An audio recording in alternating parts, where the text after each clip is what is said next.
Ministro, exdiputado nacional, Agustín Rossi. ¿Qué tal, Agustín? Buenas noches. Hola, Gustavo. Gracias por venir, ¿eh? No, ¿qué tal? ¿Cómo anda? Bienvenido a Argentina ahora. No somos más Argenzuela, ¿eh? Atenti que ahora somos Argentina. Argentina. Qué loco, ¿eh? Digo, Sí, uno no puede absoluta. creer a veces los debates que Además, se instalan. esta cosa del homenaje que hizo el presidente de la delegación argentina, Mao, también la hizo Macri cuando fue a Chile. Pero eso es la locura. Esa es la locura. Desconocen lo que ellos hicieron. Macri y Forí se morían por firmar la ruta de la seda. Ahora no lo pudieron hacer y ahora critican a la Argentina. Pero los gestos propios del protocolo chino los cumplió tanto Macri como el presidente, argentino. No, caminar esa ruta muestra el grado de dificultades que tiene la oposición para articular una oposición razonable en la Argentina, ¿no? Porque la realidad es que todo es así, ¿no? Todo es así. Cuando yo los escucho diciendo, queremos ver la letra chica del acuerdo, en el 2018 no vieron ni los títulos, Gustavo. Claro.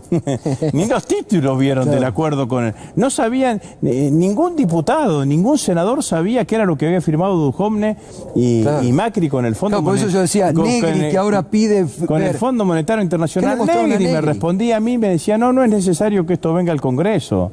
No es necesario, escudándose en un artículo de la Ley de Administración Financiera que efectivamente dice que cuando el Estado toma acuerdos con un organismo internacional, como el BID, no es necesario que venga al Congreso, pero la magnitud de la deuda, el compromiso que generaba la deuda para con nuestro país, daba para que se debatiese en el Congreso. Nosotros convocamos a una sesión especial, yo era presidente del bloque en ese momento, sí. Y en el marco del Congreso no nos dieron absolutamente quórum y nos quedamos con las ganas de ni siquiera estar informados, no pedíamos ni siquiera discutir y debatir, queríamos estar informados, pero tampoco estaban informados ellos. Obvio. Esta es la realidad, bueno, tampoco tenían Macri, ningún tipo de información. En 1 minuto y medio anunció que el fondo, creo que lo sorprendió también hasta Pero además podrían haber ido a explicar o podrían ahora, yo lo he escuchado al presidente del bloque, Germán Martínez, decir que le gustaría que vaya Duhovne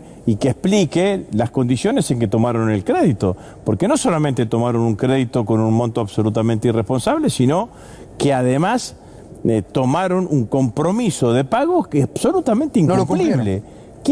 ¿Pero quién podía pensar que en el estado que tenía la economía argentina, que a nosotros nos iban a sobrar 20.000 millones de dólares en el año 2022 y otros tantos 20.000 millones de dólares en el año 2023 que podíamos cumplir con el Fondo Monetario Internacional? Entonces, un grado de irresponsabilidad enorme, y cuando uno los escucha con las cosas que dicen, bueno, me parece que exigiría, porque también hay otra cosa que hay que decirlo con claridad, digamos, ¿no? Esta oposición que hoy fue oficialista hasta hace 2 años y 2 meses.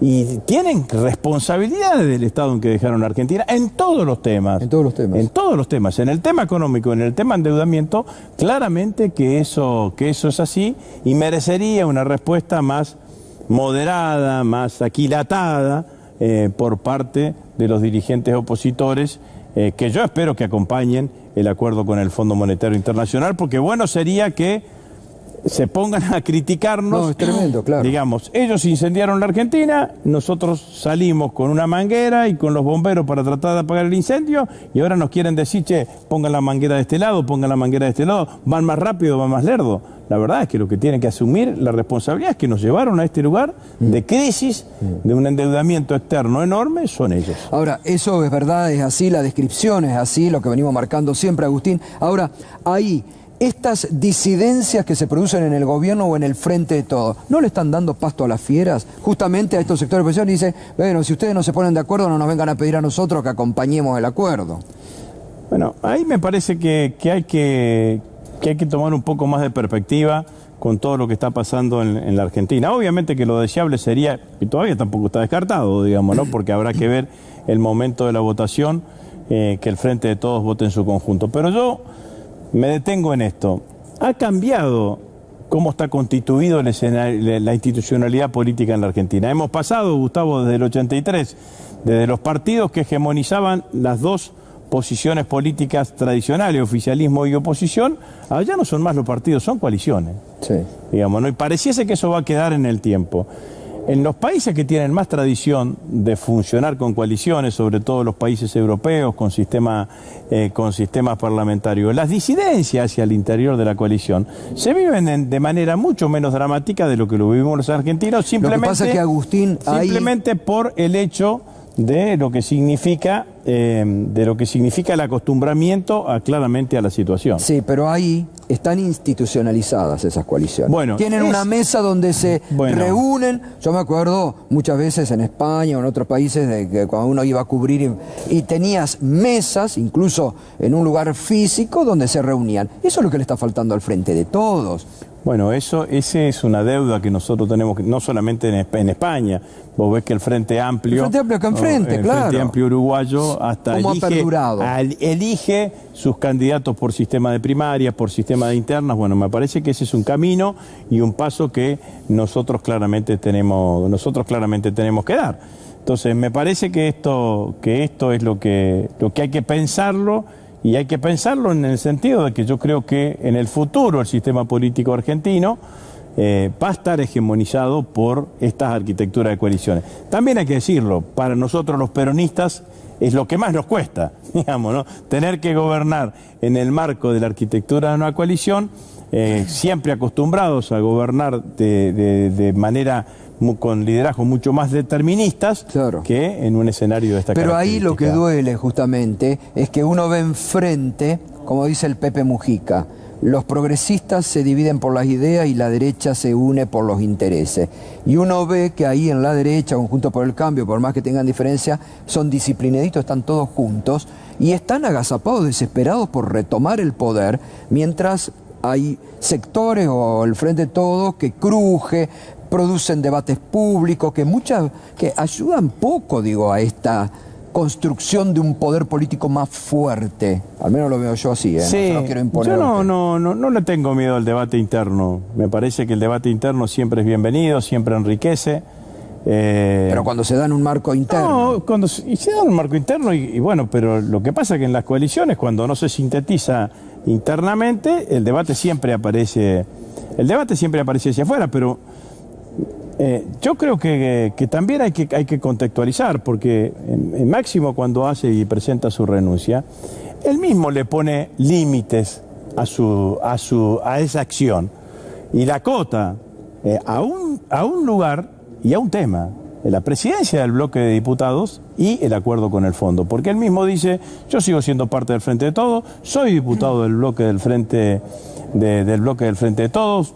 Enumera en la misiva en donde renuncia un listado de temas sobre los cuales él piensa seguir trabajando. Muchos de esos temas son iniciativas del Poder Ejecutivo, así que yo pienso que vamos a superar más que adecuadamente este debate alrededor del acuerdo con el Fondo Monetario Internacional y vamos a encontrar después un camino para seguir trabajando juntos. Lo que sí creo también, que me parece que en esto también nosotros tenemos la obligación de contextualizarlo, Gustavo, porque las diferencias hacia el interior del Frente de Todos son las diferencias entre los que queremos resolver el problema.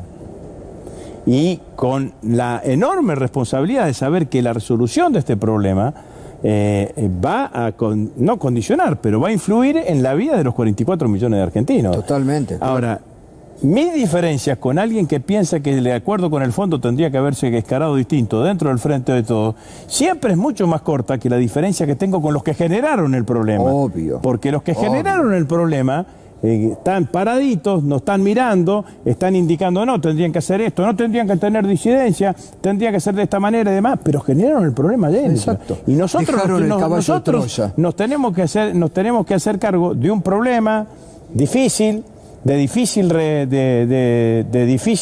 resolución, con la responsabilidad de saber que de cómo se resuelva esto va a impactar en la vida de los 44 millones de argentinos. Entonces, las diferencias con mis compañeros son esas, son diferencias entre los que queremos resolver el problema. Mis distancias con los que generaron el problema son muchísimo más altas. Agustín, ¿qué tal? Buenas noches. Respecto de la renuncia, bueno, vos fuiste jefe de bloque del Frente para la Victoria durante mucho tiempo. Respecto de la renuncia a la jefatura de bloque, no se va del Frente de Todos, por parte de Máximo Kirchner, ¿qué opinión tenés? Y sobre todo respecto de los argumentos con los que se va. ¿Los entendés pero no los compartís? ¿Cómo lo estás viendo? El jefe del bloque del oficialismo es un lugar muy sensible. Es un lugar muy sensible porque entre las múltiples funciones que tiene que tener un jefe de bloque, el del oficialismo además tiene una que es quizás no, es la más importante, que es la de construir los consensos parlamentarios, construir el apoyo legislativo que necesitan las iniciativas del gobierno. Si vos no estás convencido de una iniciativa del gobierno, y en este caso una iniciativa tan importante como es el acuerdo con el Fondo Monetario Internacional, me parece que la decisión que tomó Máximo tiene que ver con generar libertades.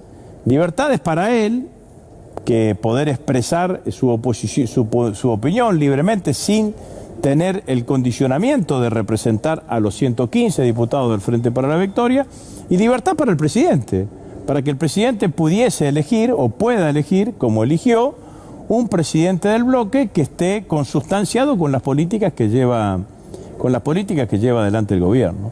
Yo, sobre la cuestión de fondo, estoy de acuerdo con el acuerdo con el Fondo Monetario Internacional. Creo que es el acuerdo posible y creo que ese acuerdo posible es razonable. Creo que es heterodoxo claramente. Sí, sí.